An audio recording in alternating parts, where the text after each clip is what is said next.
Hello guys, welcome to reading. Since nobody could agree on anything, Mom said she was making an executive decision and that we were going to the beach. Dad didn't complain because I'm sure he was thinking, dang, if we were going to the shore. He might actually get a chance to use his boat. I'm really not much of a beach person myself. Whenever we go to one, we bring a blanket and spread it out. Then sit there for the whole day. And you can't really go anywhere because you are worried someone will take your spot. The last time we went to the beach, Dad brought the strip he used to cover the boat so we'd have more room for our family and all our stuff. But the tray was the last twice the size of our old blanket, and it took up a ton of space on the beach. Not to mention the fact that it isn't made of plastic, so with the sun beating down, it was like sitting in a frying pan. It was especially embarrassing when the rest of my family went to grab lunch on the boardwalk and I had to hang back on the drive by myself to watch all stuff. So I wasn't real excited about going to the beach, especially since I know Dad had his boat trap with him.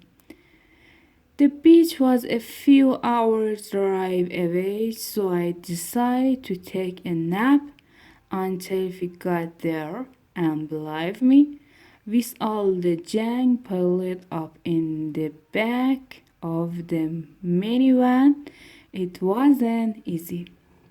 I woke up when the van slowed down. I thought we were at the beach, but we hadn't even gotten to the bridge yet. It seems like everyone had the same idea we did. When we were about a quarter of the mile from the bridge, I could tell Dad was trying to get nervous. He hates bridge because of some reason he gets dizzy whenever he has to drive over on. The bridge to the beach is one of those kites that's really high above the water. And I'm sure that wasn't looking forward to being stuck on the for the next half hour. Mom told Roderick he could drive, so we pulled over and everyone switched seat. That took me place in the back so he wouldn't see the bridge out the front window. And I moved to the middle row. When Roderick got in the driver's seat, he took advantage of that radio roll and blasted heavy metal music. And I could tell that wasn't helping Dad's nervous. We were only going about 10 miles an hour. It looked like we were gonna be stuck on the bridge even longer than I expected. So I opened the bag of cheese Roderick bought at the grocery store. There was a seagull sitting on the bridge railing next to our minivan, and it looked right at me. I guess I kind of felt sorry for it, so I tossed a cheese curl out of the sunroof. I have to say I was pretty impressed when the Sequel cut the scene mid-air. I was about to throw it anywhere eh, on, but Mom stopped me. She said cichlids are really aggressive and giving them people food is a bad idea. She was right about the aggressive thing because the second later the sequel was on top of their car and you called it want more food. I threw another on at it to try and make it go away, but the sequel bubbled on the chest scroll, which fell right back into the car. That's when things got bad. The sequel hopped down into the car and ate the cheese scroll off the floor. For a second, everyone was in a state of shock that a sequel was in our van and nobody moved a muscle. The sequel squeaked a few times and then tried to fly back out the way it came in, but it missed to open by about 2 feet and smashed into the roof. Then it just went completely nuts, flying around and crashing into the window. Everyone was in the total panic, and Phaser and cheese crawl were everywhere. Then the sequel got greedy and grabbed the bag of cheese crawl off the floor, but I snagged it and held on for dear life. Everyone was yelling at me to let go to the bag, but I wasn't giving in.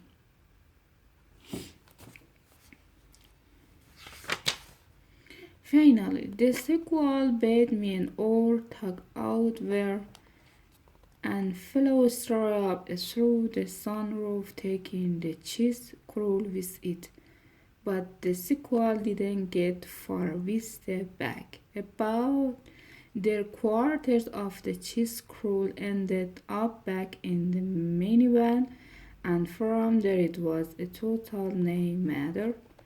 A few of the sequel fell up from, and Roderick got so freaked out he hit the gas when the breath finally cleared out and scene settled down. We had a whole new problem to deal with. Believe it or not, the people in the car that we ran were actually pretty nice. It was a man and his wife, and they seemed to understand it was an accident, so they exchanged insurance information with that, and the police didn't even need to get involved. If anything good came out of the accident, it was that it got us out of going to the beach. The bad news was that now our event wouldn't start, and we had to wait an hour for a tow truck to come. All the traffic went down to on lawn, and that didn't make us too popular with the people trying to cross the bridge. The guy at the auto repair shop said we rocked the radiator and it was gonna take at least 4 or 5 hours to fix it. That meant we need to find something to do for the rest of the day. When we stopped outside, I was pretty shocked to find out we were only 2 blocks away from Sac Central, which is where I want to go in the first place. I begged Mom to let us go there while we were waiting for the van to get fixed. She said she would rather we did something wholesome like go to a local library, but this time she was outvoted 4-1. So we walked to South Central and paid for ticket and the go. Then we got a locker and put it all the stuff that we didn't want to get wet. We changed it into our bathing suit and met outside the restaurant. It was super crowded and there was no way we were gonna find 5 languages altogether. We eventually found a chair with a few broken straps and dumped our towel and the rest of our stuff on it. Mom and Dad stayed back with me, so me and Rory were on our own. But Mom said she wanted the two of us to stay together. We went to the giant wave pool race, but there were about billion people in it. Roderick suggested we play hide and seek, but with all the people and raft in the pool, I know it will be impossible for the seeker to find the hider. I said to make it fair, the hider could swim underwater. I didn't really trust Roderick not to cheat, but him came up with a way to make sure the hider followed the rules. Roderick got a paper plate mat from the snack bar and said the hider had to keep it dry to prove he didn't go underwater, and I have to admit I was pretty impressed he came up with that all on his own.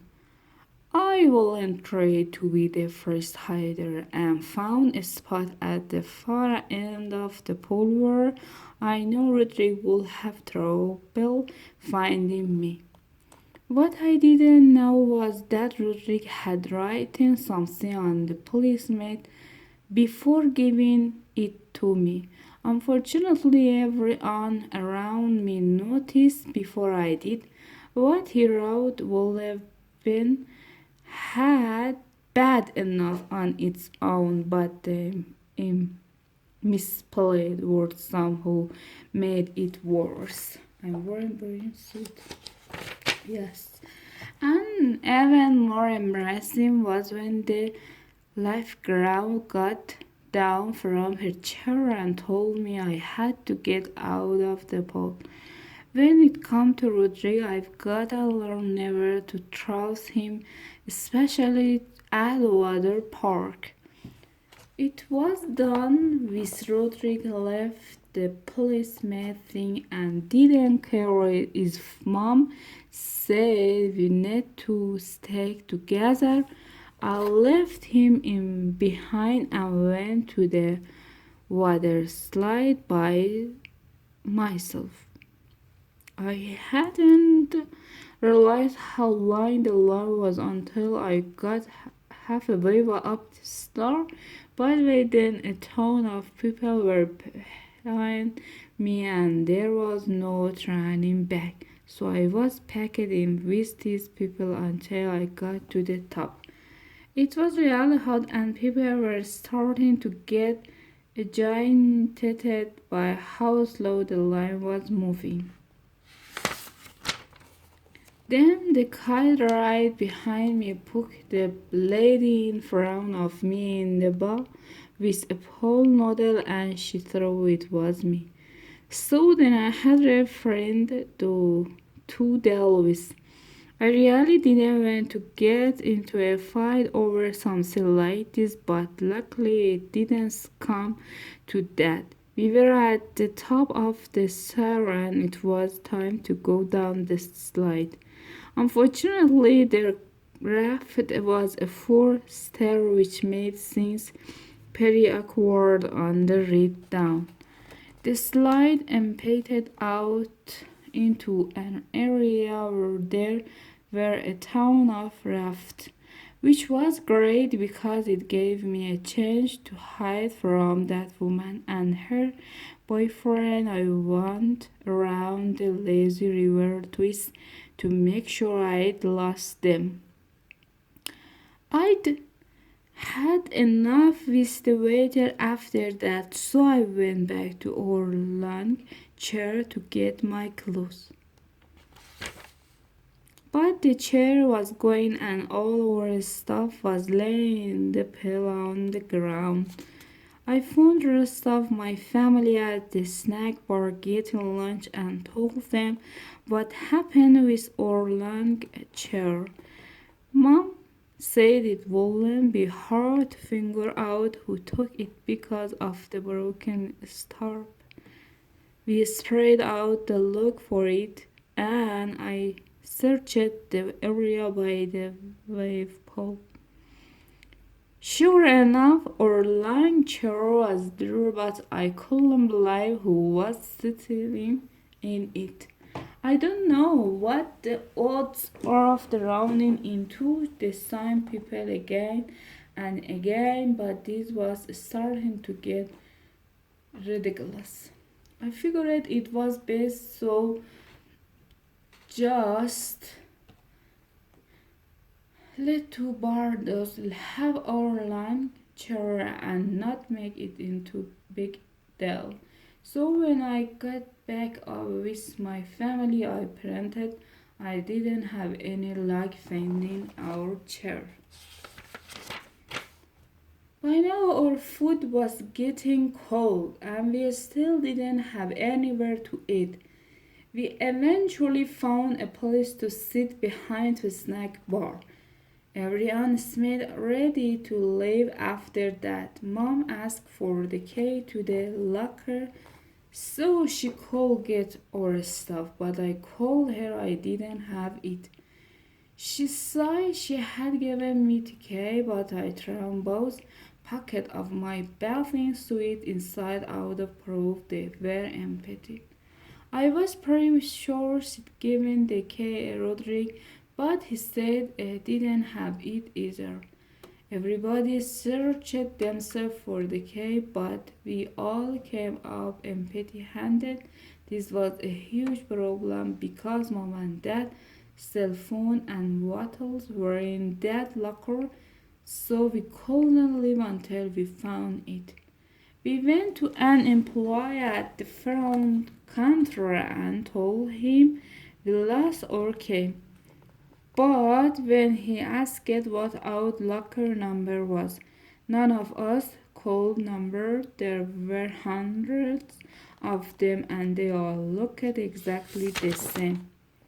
He said the locker number was written on the key, but of course that information wasn't getting on anywhere. The guy said the only thing we could do was try and find the key, so we split up and retract or sped across the water park. We went to the wave pool where we played hide and seek, and I went to lazy river but didn't have any luck. When we met back up, nobody had found the key. Mom said maybe we accidentally threw it away after we ate, so we dug through the trash near where we sat. Mom said we should all concentrate real hard and try to remember which locker we put our stuff in, and when I did, I could suddenly see it clearly in my mind. I told Mom and we once tried to locker 9029. Sure enough, it was locked and there was no key in the door. We went back to the guy at the counter to tell him which locker was ours. But we had to wait a long time before we could get his attention. When we called him our locker number, he got out the master key and walked over the number 9029 with us, but by the time we got there, The key was back in the slot and the locker was empty. That means someone had found our key and stolen all our stuff. Then I saw of another possibility when the brat took our long chair. They must have taken our key too. I decided to tell mom and dad all about the brats and how they probably stole our stuff to get some payback on me. Then I told them the area where I last saw them sitting. But by the time we got there, they were going. I was worried they might have already left the park, so I ran to the front gate, and sure enough, the purple van was pulling away. I know that family was bad news from beginning, but I never thought they were capable of theft. Dad used the phone at the front desk to call the police, but the cops said that without a license plate number it would be really hard to track down or stone stuff.